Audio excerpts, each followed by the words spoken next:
All right. And we are live. What's going on, Harry? Welcome to Real Estate is Local. Thanks for stopping by today, man. How's your day going for you so far? Dude, I can't complain. I woke up this morning driving on the way to work, and we got our first little bit of what us Alaskans call termination dust on top of the mountains. Just a little bit of fresh snow on the upper 500 feet of these tall mountains surrounding the area. So I'm getting excited for winter. Nice. Yeah, that sounds terrible. That's why I moved to Florida. Yeah. But yeah, man. So obviously, I know you. We're great friends, college buddies. But let me go ahead and I'll formally introduce you, and we'll do a little guest spotlight here. So Harry, where are you from, man? So I'm originally from upstate New York, a small town called Binghamton, New York. Fun fact, it's where pretty much IBM was founded, but moved out sometime in the 80s to North Carolina. Interesting. Didn't know that. Yeah, fun fact. Yeah, just like a lot of other businesses moving out of New York, huh? Yeah, exactly. Them and everybody else. Right, absolutely. Nobody's rushing to do business there. But yeah, so so obviously, you've taken a lot of different journeys since we've left our college days. But what inspired you to get into the real estate game? Yeah, and as you know, Colin, I really I grew up wanting to be a lot of different things, right? Had a lot of different goals and aspirations that definitely changed, seemingly almost like every 2 to 4 years. I was heavily focused in like photography and videography. I was spending a lot of time in South Africa working for a company there doing that. And then when I was back in the States, I and videography business. That's where I first started connecting with real estate professionals. I started doing photo shoots and video shoots for commercial property management companies that were these big, like 150 to as big as 500 unit complexes up and down the eastern seaboard. From there, my photography led me into commercial property management, where I started doing that full time. And I did that for almost 4 years, I believe. And we were, about a year into COVID, and COVID with property management, there were just problems after problems. We were short staffed, eviction moratoriums. There just was like hands were tied as property managers, and there wasn't really much we could do. And it just got to the point where it was not enjoyable at all for me anymore. Fast forward to moving to Alaska in January or November 2021, we bought our first house up here, my fiance and I, Sarah. And I was like, wow, that really wasn't that complicated. And I could totally do this. And it afforded me the opportunity to actually work with real people one on one rather than, just these crazy investors from, whether they're from this country or not from the country, people that you're not able to connect with on a personal level. And, they don't always have your best interest at heart. And I always had my best interest at heart for them, where that relationship is more reciprocal in, I would say, this realm of real estate. Yeah, absolutely. Well, you've always been a relationship building type of guy. That's for sure. But yeah, I never thought you'd end up selling them. I mean, with all those pictures of lions and all the stuff you were doing in Africa, man, I thought you'd be Nat Geo bound for sure. But Yeah, dude, have, yeah, I wanted to do it so bad. It's a tough world out there for that, though. A lot of those guys, as I learned, are freelance now. So you're paying your own way and just hoping somebody picks up your stuff. Man, that's a tough business. That's a tough business for sure. But Mhm. real estate's been tough lately, and obviously, hey, you've been putting some deals together, man, and I love to see that. Moving into our next segment, we'll kind of talk about your market a little bit more. But before we get into that, like, what is one thing, if anybody's watching this, you want them to know about you? I would want them to know that I absolutely love Alaska. I'm a dude that's been pretty fortunate to have traveled to a decent amount of places, upstate New York, North Carolina, in Africa for about a year. Drove across the United States. It's Alaska doesn't compare to anything else where I've been. Just within like a 4 hours driving distance of Anchorage in every direction. It's just like unlimited potential of what you can explore, what you can do during all seasons, and just really kind of connect, and just ground yourself, pick some berries, catch some fish, eat your food, eat the food you produce yourself. It's a really fun time. Yeah. Yeah, absolutely. That's awesome, bro. I'm happy to see you loving life up there. I always see your stuff on Instagram and stuff, and you're always out exploring, of course. So, so let's explore that market a little bit with a little bit of market minute. Okay, and Oh, so, let's start by doing this. Let's break down some numbers, right? So you are in Anchorage, Alaska, correct? that is correct. Okay, and then so like, what do the numbers look like in Anchorage? So right now, a lot like many other markets in the United States, Anchorage is experiencing record low amounts of inventory. Right now, so last month, for example, in August, we had 331 total residential homes for sale in Anchorage at any given time throughout the month. Compared to last year, 2022, that number was 418 in August, 2021, 493. 2020, 616. And it goes all the way up 28 peak of around 1,000 homes for sale on average. So in the span of 5 years, we've gone from over 1,000 homes to choose from for our buyers all the way down to 219. And that's across, mind you, all price points from 100K all the way up to 20. Wow. That's incredible. Yeah, so it sounds like, Alaska's not necessarily sheltered from what's going on around the country and the rest of the other markets, for sure. And so, would you describe, right now, right? Like, would you say that that market is still relatively healthy? Are you seeing days on market impacted? Are things sitting a while or things getting stale? Yeah. So Alaska is a very seasonal market, meaning that the majority of people that are buying homes are moving here in the summertime.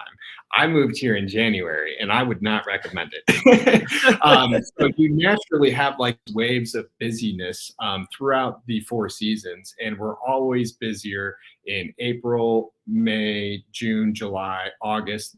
We are in September, October, November, December, January, so on and so forth. There's usually like a little bit of a peak or a climb in December around holiday time, but besides that, things slow down. Historically speaking, typically about 30% compared to the summertime. Yeah, no, that makes sense, man. I mean, I know coming from the upstate New York market that I was in, nobody likes to buy in the winter, and I did the same thing. I bought my first house, and I moved in February in New York, which was a nightmare. So I feel you there. Not quite Alaska, but it's Yeah. close. But the cool thing And is, not to get too off track, but with days, homes sitting a little bit longer on the market from a buyer's perspective, that's a good opportunity to maybe scoop up some extra closing costs, maybe get a slight price reduction, just because there are less buyers shopping in the market. But for sure, anyway, yeah, no, and interest rates are definitely keeping them out right now. I think too, keeping some people back and at least on the bench, waiting to get warm and get ready. But right. yeah, so I think that sounds awesome. Alaska's definitely got its different challenges and things. It sounds like, but where do you try to mainly focus your business? Like, what assets do you like to sell? Yeah, I try to primarily focus my business in Anchorage just because it's the closest to me, or anything within about an hour's drive. Uh, we have Wasilla and Palmer that are about 45 minutes to an hour and a half away, but we have a really cool branch of our team out there with a bunch of really experienced agents. So whenever we do really get, or myself gets somebody that's really looking to sell, they're better served working with one of the local agents up in the valley typically than me. They know the area better. They have more experience in that area. They know the other agents in that area better, so they have an easier time marketing their listings. So I try to stay within Anchorage, but that being said, I'm not afraid to get out there and do stuff. I have a really cool listing coming up in a week or two here that's 3.5 hours outside of town. It's a homestead. It's a really cool spot. Just a family that's ready to pass it on to next family. So I'll definitely take opportunities like that allow me to like get out in nature a little bit and explore some, and have like a work trip slash like fishing trip or whatever. So Hmm. but yeah, overall I would say definitely majority in Anchorage. I love it, man. And then, kind of to finish up our market minute here, I'm a real estate guy. I love investing in it. So if I'm coming up to Alaska into your market, where do you recommend? Like, what's a good little hidden spot to invest up there in that market? Don't Ooh, give a away all hidden. your secrets. So investing in Alaska, there's two completely different ways you can go about it. You can look for larger city, such as Anchorage, Juneau, places where there are people and municipalities and taxes to pay for things, or you're going out to remote land in remote country and you're just kind of starting from the ground up. It can be really difficult to invest in remote land in Alaska because you're dealing with that you wouldn't deal with almost anywhere else in the world, such as permafrost, the ground literally being frozen 20 feet beneath you. You can't have septic systems, you can't drill wells, you can't even pour permanent foundations most of the time. You have to put down these huge gravel pads and sometimes up to like 200 yards of gravel and let it sit for 2 years before it's actually sitting and like can be considered a foundation. The thing that's really cool about Anchorage going right now, and this actually just happened within the past few months, we're in a little bit of a housing crisis. And one of the things the city has done to combat that is they've allowed essentially any single family residence with enough acreage, I forget the actual amount of space that's needed. They're allowing pretty much anybody to build an ADU, an additional dwelling, on their existing property. So if you're somebody that like is looking to have like maybe a primary home and then like a small like Airbnb cabin, you can absolutely do that in your at your property in Anchorage now, which is pretty neat. Wow. You just buy like a prefabbed cabin, something 12 by 12, and busy here in the summertime, you'll definitely have some people that are going to want to check it out. Yeah, that's awesome. I know that, like, man, Alaska does things like the complete opposite. I feel like there's so many municipalities that are fighting back against like ADUs and Airbnb and all that. It seems like they want people up there. Yeah, totally. It's still a relative. It's the 49th state. We're a new state compared to the rest of the United States. There's only about 600,000 people in this state total, so it's definitely got some room to grow. And it's Alaska, man. It's Alaska, man. I love it. I love it, man. Well, listen, I feel like I got a pretty good grasp on that market up there, and I know I've always got a good contact up there if I want to buy some permafrosted land. So let's roll into kind of our third thing here, and we're gonna do rapid fire. I know we kind of talked about this before, but we're gonna shoot some questions back and forth. I want to hear from you. You want to hear from me, and really let's ham and egg this thing a little bit here. So I'll go ahead and I'll start us off. I've got a rock solid question for you. To start. So, I have a home in Alaska. I want to list with Harrison Gardiner. What are my first steps, right? Like what do you usually have your clients do? Your first steps? So I have a listing consultation that's pretty similar that I give to each one of my clients that sets up expectations for what we're looking at. Current market information wise, nothing is my opinion. We're looking at the hard cold facts of what's going on, days on market, price points for all of their comparable properties. From there, it's really a difference of, what current state the home is in. We've had 2 major earthquakes in Anchorage in the past 60 years. And there are, a good amount of older homes, especially that were part of the big 69 quake, that do have like not. So the second step is typically doing a very thorough walkthrough of their home and checking out all of the important things, all of the big money things: windows, foundations, roof, HVAC is typically the biggest ones up here, and chimneys as well. Chimneys can be a pricey point that are easy to overlook sometimes, that people just kind of forget to do maintenance on, but that's all right. And from there, honestly, I try to do as much of the heavy thing for my clients as I can. I tell them I want to make it as easy to them as it is just to sign DocuSigns, and I will do it practically everything else in my humanly power to get their house sold for the maximum price. I love that. DocuSign is like the greatest thing ever. Yeah, it absolutely is. Totally is. All right, awesome. So what do you got for me? I got a question for you now. My bad. Recently moved to Florida. I've been there a couple times. What are your initial reactions just to the differences in Florida versus upstate New York, both kind of business and personal? Yeah, I mean, business, like number one, right? Like I grew up in New York. I did 25 years up there. And, a lot of the small businesses, unfortunately, just got killed during the COVID shutdowns. New York did it a lot harder than a lot of other states did. Obviously, Florida down here, they kept everything relatively open. And the COVID stuff down here doesn't really impact as much. And so, moving to this market down here in Lakeland, there's so much small business. There's so many people that are out working and hustling and they're maintaining the community and just driving down the downtown area. It's just gorgeous here. At home there's a lot of businesses, unfortunately, that went under during COVID and just never recovered. um, Excuse me, the New York state government doesn't necessarily make it too easy to run a business up there anymore either, with taxes and specific things. So business wise, Florida is a great spot to be in if you're an entrepreneur, or you're trying to start and grow a business. Like, this is the place to be. There's just people coming here every day. I mean, I've talked to locals that grew up here, did the 25 years here, like I did at home, and they're saying they Yeah. can't believe how big Lakeland it is, and it's right between Tampa and Orlando. So it's kind of a bed town. But, Mhm. it's just growing, growing, growing every day. And so, in terms of the real estate stuff, the prices are definitely different down here than they are in my home market up in Jefferson County, New York. Prices are a little bit higher here. But in terms of like the local spots in Florida, Lakeland is absolutely affordable. And as I said, a lot of people live in Lakeland, or Winter Haven or Bartow, these little small communities here, and they'll commute to work in Tampa or in Orlando. So, in terms of like the real estate, one of the things that's unique for me, at home, there's a lot of like basements. Um, they don't have basements here. Nope. There's no basements here. So, it's too wet for that. A lot of like, brick homes are built, and, the hurricanes are a big factor here.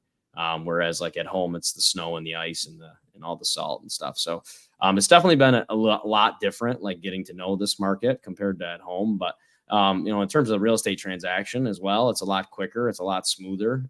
New York is a attorney state. So, usually you have a couple attorneys involved with a transaction that can kind of, make the process go a little bit longer. Whereas down here, it's just a title state. So, you have Mhm. that title company, and if you got a good one, they seem to get things done pretty quick, and things kind of move right along. So, Same way yeah, here I in think. Alaska, being a title state. Yeah. And I'm glad. And I don't think you found a gator in your pool yet, right? Nope, no, I'm in an apartment right now, so no gators in the pool. And luckily, I know the maintenance guy, so I'll just call him. So I'm not worried about that. Perfect. Yeah. Although Great. you're gonna give me a nightmare tonight, by the way. So thanks for that. But Sorry. yeah, absolutely, no worries, man, no worries. But yeah, and I haven't seen any snakes or spiders yet either. So we'll knock on wood for that too.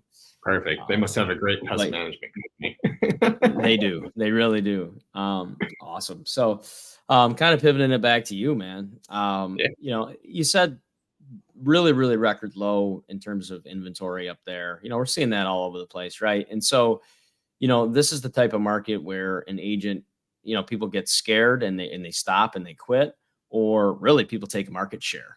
And so, like, I know you, and it seems like you're taking some market share, man. So, like, what differentiates you from, some other agents up there in that market? And I can't take all of the credit. A lot of it goes to my team. I'm not going to lie.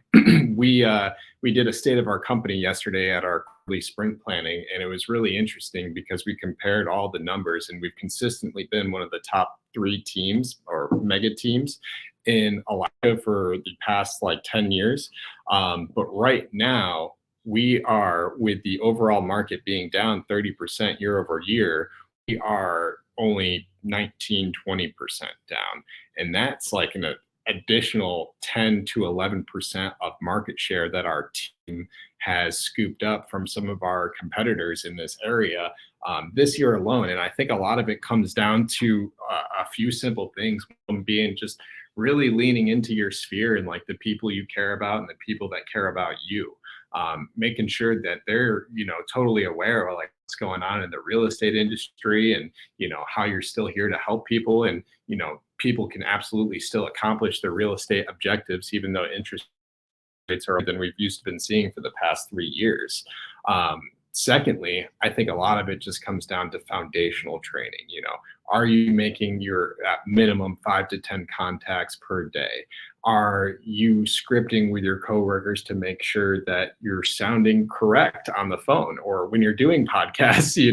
Are you the most professional you could be at your job? Are you doing the best service to your clients? You know, I think a lot of agents that are struggling right now are probably ones that are used to things being super easy and interest rates being really low. And they probably weren't spending the most amount of time they could or working the hardest they could for their clients. And now they're seeing the adverse effects of that where they're not really getting referrals because people weren't super happy or they're, it can be something super small. It can be one little thing, it could be a dryer was broken after moving that was working like while the home inspector was there. And that can sometimes just put a bad taste in people's mouth. But if you're doing your job correctly, you should still help try to remedy that situation in one way or another. Yeah, no, absolutely. And it's professionalism, right? I see that everywhere really. I've only been at this about a year and a half, but like the people who are professionals, they're not even hesitating in this market with high rates and any of that. They're doing their calls, they're doing their daily contacts, they're hitting their sphere. They're making their clients feel, I feel like I literally created this podcast because the sky is falling is the narrative all over the country. And like, Mhm. as you can tell, like, yeah, there are some different challenges in different markets. Like you've got permafrost up there. We don't have that down here in Florida. Right. But, Yeah, at the end of the day, like the markets recover. And I feel like, you know, good agents really still make good deals happen in good markets. totally. So, They totally do. Overall, like I would say our market definitely needs some more inventory. We've been in a seller's market for 4 years and we still are. We're still seeing pending ratios throughout price point 40 to 60%, meaning that, just about every house that's for sale, you can only go look at the other one, like every other because they're under contract and already, heading to the closing table. So there's definitely a stricter limit than we're used to seeing. But like I said, yeah. and you said, you can still absolutely accomplish those real estate objectives. You just got to really be intentional about it and on top of it. Yeah. No, I love it, man. So I think it's back to you. What do you got for me? Yeah. So on the topic of interest rates, where do you see them going in the future? It's an election year, things are kind of wonky. Inflation's doing some things. I don't really know. That's really your department. And do you have like any good tips to improve the affordability factor? Yeah. So, in terms of the interest rates, let me get my crystal ball out here for you. No, I mean, look, the hard part about interest rates is, you look at them historically and they always follow inflation and they always tend to come down during recessionary periods. And so, in my personal opinion, we're in one, whether or not we like it or not. Technicalities, we're not quite there yet. But as, Q4 starts, we're in Q4 now and Q1 rolls around for this election year, I think that you're going to see, inflation come down. They're already at about 3% right now as, we're shooting this podcast. So, they've done the things that they wanted to do with inflation. They haven't hit that 2% target yet. But in terms of rates coming down, like I would love to tell you, yes, 100% they are going to. And I think, listen, in the next 12, 14, 24 months, they will inevitably. But whether or not they come down next month or 6 months from now or 14 months from now is going to be determined by our Fed, the Fed chair. And they seem very hawkish. They seem very eager to keep raising again and again. In my personal opinion, I don't know why they raised the last two times that they have. But there's a lot of hawks in the Fed right now, and they want to raise those rates again. So, we very well could see them come up a little bit more before they come down. And so, in terms of like that affecting affordability, it absolutely affects affordability, right? I mean, I think I saw some statistic somewhere where it was like $100,000 per interest rate, right? So, in other words, families can, say at 6%, they could afford a $400,000 home, but if it's at 7, they can't afford that. They can only afford a $300,000 home. So, in terms of like tips for people maybe thinking about buying and saving, I will say this, in my personal opinion, I think if rates come down when they do, we're not going to get any sort of boost in supply anytime soon, right? I know you said you have an issue up there in that market. I mean, down here in Florida, they're building them as fast as they can, and they're filling them as fast as they can. People are coming from Wow. New York and California, and everywhere, right? And so, if we have this continual deficit in supply and the demand stays high, but then all of a sudden interest rates come down, to me, that's like throwing chum in shark infested waters, because there's a bunch of people, like we talked about earlier, sitting on the bench right now waiting to buy. And so if you Mhm. can afford to do it right now, absolutely do it, because you can always refinance the rate later. And chances are appreciation is going to be something that you're going to want to jump on and ride. I don't like to, when I invest, I don't like to look at appreciation. I just look at the cash flows and things. But appreciation is definitely a friend and a tool as well. So, It I don't. absolutely. Yeah. And so I don't know. Like I said, I mean, in terms of the rates, I think that you'll see them come down, whether it's 12 months or 24 months from now. We'll see. I guess we're going to have to watch and, grab the popcorn and watch the Fed like I do pretty much every day. But in terms of, the affordability stuff, it is sad. I think another overlooked piece to affordability is like things like groceries, things like gas, stuff like that is really, really crushing the middle class Americans right now, and they don't really realize it. So it'll be interesting to see how things shape up coming through this electionary period and who people want to vote for and all that. The right candidate definitely can fix this, but we'll see. We'll definitely see, man. So Time um, will always tell. I know. I feel like we should do a podcast live to, watch that I whole know. thing go down. It's literally, I mean, it could be its own whole, yeah, exactly, a whole podcast show. For sure, for sure. But yeah, awesome. So, kind of, I got a couple last questions here, but what I'll do is I'll kind of combine them into one, so that way we can kind of roll through. So, we talked about the taxes in Florida, right, and Mhm. how they're, compared to New York, they're awesome. I've talked with you a couple times about the tax situation up there in Alaska, and it seems very unique. So why don't you describe like what the tax environment is for like a homeowner in Alaska in your market, and then like some of the common challenges that you guys face up there? Like, hey, if you're going to go list a house in the wintertime, what are the challenges? Do you got to worry about bears? Do you got to worry about moose? Do you got to worry about wolves? Right? Do you got to worry Yeah. about, obviously permafrost? We love that word. Yeah, totally. So you got me. So the tax incentive wise, it's actually super similar to Florida. A lot of there's no income tax here in the state of Alaska. Every Love it. Alaskan resident, after living here a full calendar year, is able to claim a PFD payment, and that's good for you and every person in your household, including children. And that payment is it's similar to what were they calling them during COVID? The stimulus Yeah. checks. Yep. It's a lot like that that they do here in Alaska, and it comes from the oil fund, all the money that's made from the oil companies, and it's given back to the residents of the state of Alaska because of the higher costs of everything up here. So it's not really like a stimulus, but it's like a hey, thanks for living here and putting up with all the oil pipelines, and we love you. Please stay. Yeah. But it can be as much as I think it was like a little over $3,000 last year, and this year it's a little bit lower, like $1,800. But that's been really cool that they don't do in any other state that I'm familiar with. The municipality of Anchorage, we were just talking about appreciation. Um, Municipality has their own taxes. If you're out in remote land, you might pay like $100 a year for your taxes, like cabin, lakefront, $100, nothing. But with that, you're not getting any other services. There are there are no state or federal services other than basically keeping road drivable. And Right. even that definition is sometimes, depending on your perception of drivable, it's different. It's a challenge, man. It's a Yeah, you're challenge for sure. you're out there by your own last frontier. But in the municipality of Anchorage, as we've seen properties appreciate, even like municipality tax wise, they've actually changed it to this year being the first time. They've always had it at 30% as a your primary residence deduction. This year, for the first time, it's 50% for your primary on your taxes. So like, the condo I bought last year has appreciated almost 50K since I bought it last February. I'm like, man, that's a lot of extra taxes. Municipality's like, yeah, don't worry about it. We're gonna just slip in and give you an extra 20% off.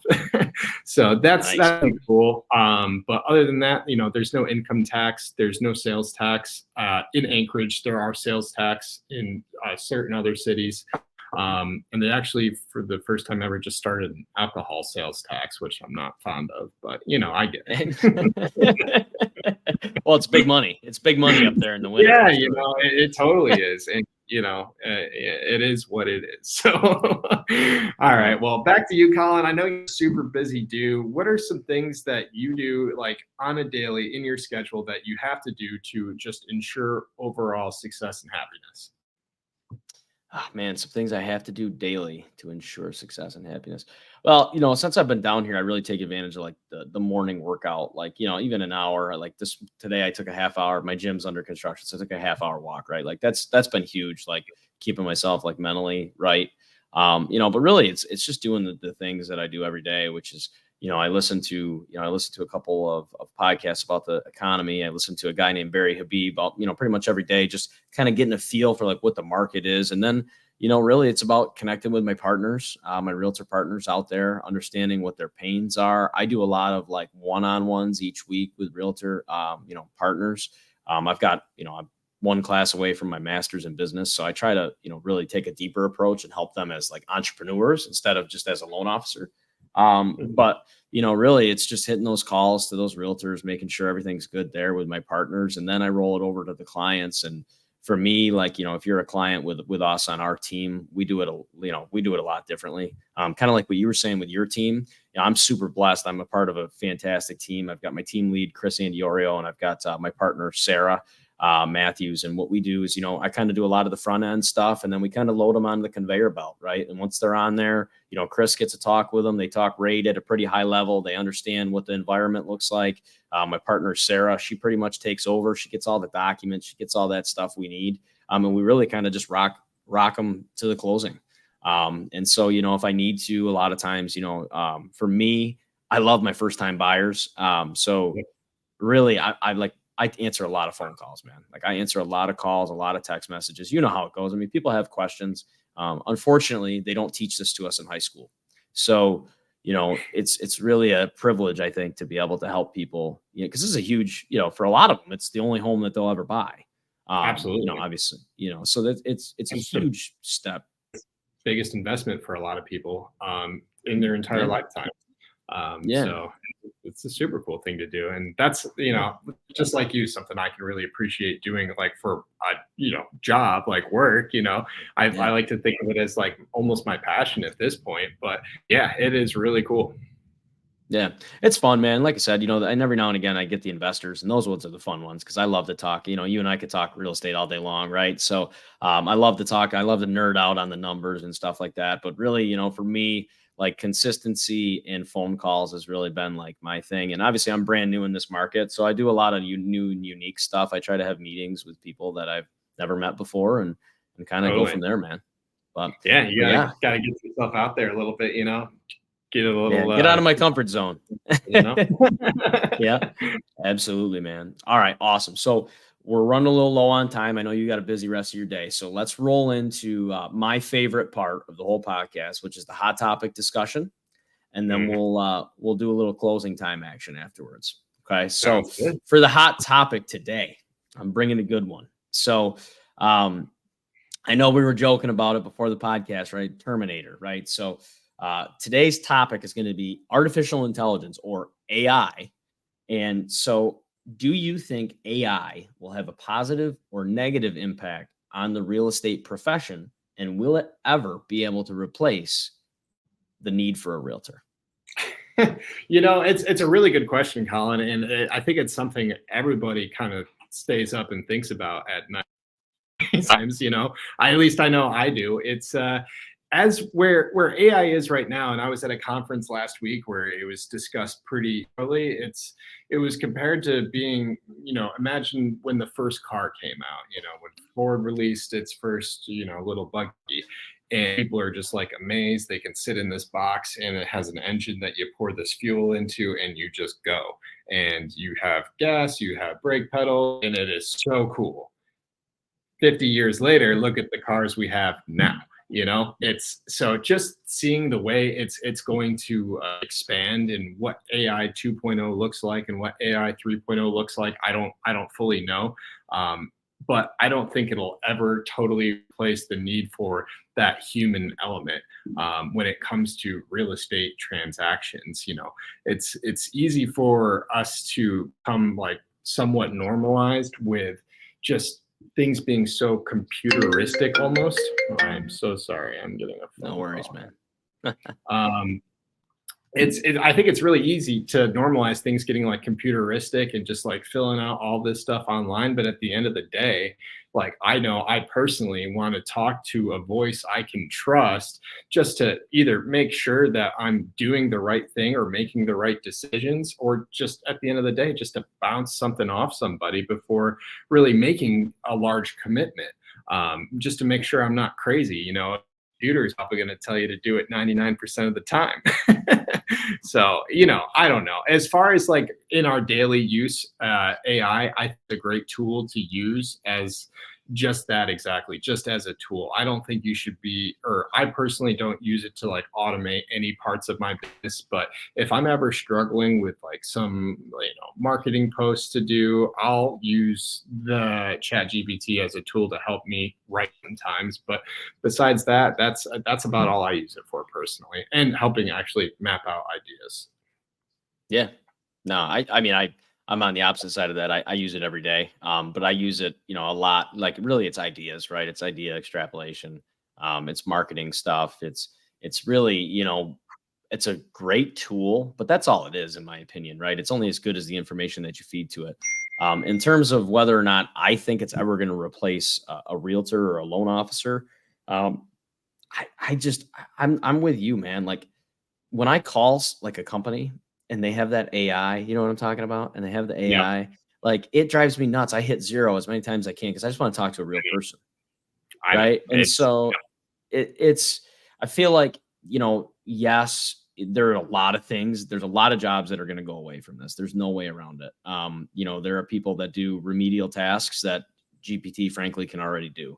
They're going to go away, unfortunately. But I think as humans, like we have to adapt. I thought, like you said, like about the car, it's more about the computer for me, right? Like at the beginning of the computer thing, like the .com and all that stuff, like the people thought that these computers were going to take jobs, and all it did was create a brand new industry. I mean, in the 1960s, computer programming was not a degree you could get from a college. Now it's like, hey, well, my kid's going to get a computer programming degree from, wherever, MIT. And they're like, holy crap, right? They're going to make a lot of money because it's what we need. So I don't think it'll ever replace the need for the human interaction and to empathize with another human.